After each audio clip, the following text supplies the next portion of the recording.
Hello everyone, আসসালামু আলাইকুম। Welcome to my cooking channel. আজকে আমি আপনাদেরকে আলুর ডালের রেসিপি দেখাবো ডিম ভেজে দিয়ে।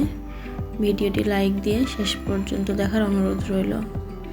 আমি আলুর ডাল রান্না করব, এজন্য প্রথমে আলু সিদ্ধ করে নিয়ে সেগুলোকে ভালোভাবে খোসা ছাড়িয়ে নিয়েছি।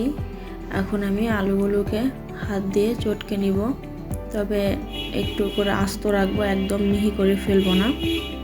একটু গোটা গোটা রাখলে এটা খেতে বেশি ভালো লাগে। আমার আলু চটকানো হয়ে গেছে, একটু পানি দিয়ে রাখলাম যেন শুকিয়ে না যায়। এখন আমি একটা ডিম ফেটে নিয়েছিলাম, কাঁচামরিচ, পেঁয়াজ এবং পরিমাণ মতো লবণ দিয়ে ডিমটাকে ভালোভাবে মিক্সড করে নিব।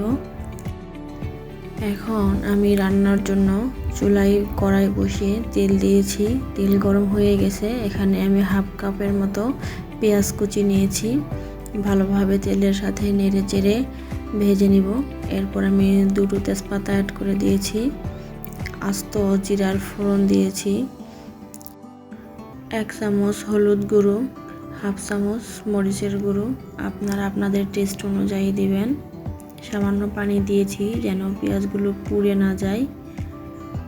হাফ চামচ আদা বাটা, হাফ চামচ রসুন বাটা, হাফ চামচ জিরে বাটা, সবগুলো মশলা দিয়ে ভালোভাবে নেড়ে চেড়ে পানি দিয়ে আমি কষিয়ে নিব। মশলাটা আমার ভালোভাবে কষানো হয়ে গেছে, তেল উপরে উঠে গেছে, দেখেই বোঝা যাচ্ছে। এখন আমি চটকে রাখা আলুগুলো দিয়ে দিব। ভালোভাবে নেড়ে চেড়ে একটু কষিয়ে নিব। পরিমাণ মতো লবণ দিয়ে দিলাম।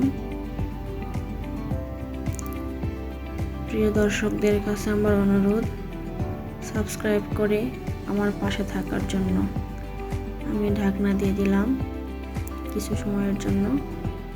ঢাকনা সরিয়ে আমি এখানে পরিমাণ মতো পানি অ্যাড করে দিয়ে ভালোভাবে রান্না করে নিব।